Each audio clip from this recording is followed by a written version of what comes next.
Senator from Wyoming. Thank you, Mr. President. I come to the floor today to join my Republican colleagues to oppose President Biden's vaccine mandates. Last December, President-elect Joe Biden told the American people that he would not issue a vaccine mandate. Just a year ago, as President-elect, Joe Biden said, quote, "I don't think they should be mandatory." He said, "I wouldn't demand it to be mandatory." Last October, as a presidential candidate, Joe Biden said, "You can't say everyone has to do it." And then this summer, his press secretary said, "It's not a role for the federal government." He said, it's not a role the federal government even has the power to make. Not a role even the federal government has the power to make. In July, the director of the Center for Disease Control said, quote, "There will be no nationwide vaccine mandate." And then in early September, with this nation in shock and reeling because of the disastrous collapse in Afghanistan, suddenly and unexpectedly, and completely opposite of everything this administration has promised, the Biden administration broke the law and in doing so violated the rights of the American people by calling for this vaccine mandate. Joe Biden issued a nationwide mandate. And in doing so, he's taken a sledgehammer to the American workforce and the American economy. Because of the president's irresponsible policies, we now have the worst labor shortage in American history, and we've broken new records for unfilled jobs. As a result, we also have the worst supply chain crisis in 40 years.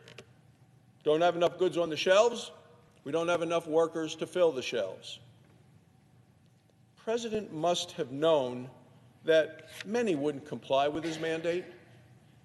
He must have known people would be forced out of their jobs as a result of the mandate. Didn't seem to care. He imposed the mandate anyway. Now people are losing their jobs, shelves are empty, and prices continue to rise. Inflation's the #1 concern of the American people. Now, I'm a doctor. I'm vaccinated. So is my entire family. I am pro-vaccine and anti-mandate. Vaccines work. Nationwide mandates don't work.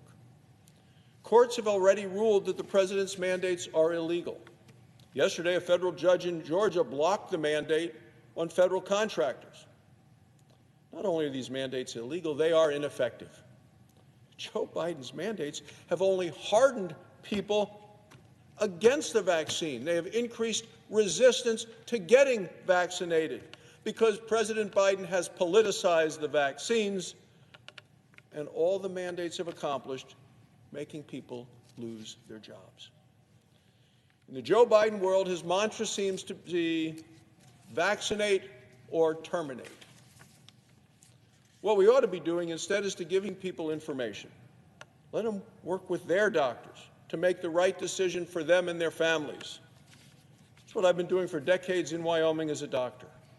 We don't need mandates. We don't need public health officials who can give Americans reliable information saying they have to enforce and apply a mandate.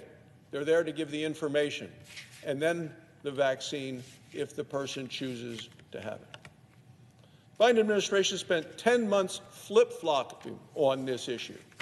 President Biden ran from his basement during the campaign saying he was the answer to COVID. He's not, hasn't been. He has sent one mixed message after another, and then he has issued a nationwide mandate. It's been inconsistent, ineffective, incompetent. When President Biden issued his mandate, he said, "We've been patient with the unvaccinated." He said, "But our patience is running thin." Well, I'll tell you, Mr. President, the American people have been patient. It's the patience of the American people now with you, President Biden, that is wearing thin. Thank you, Mr. President.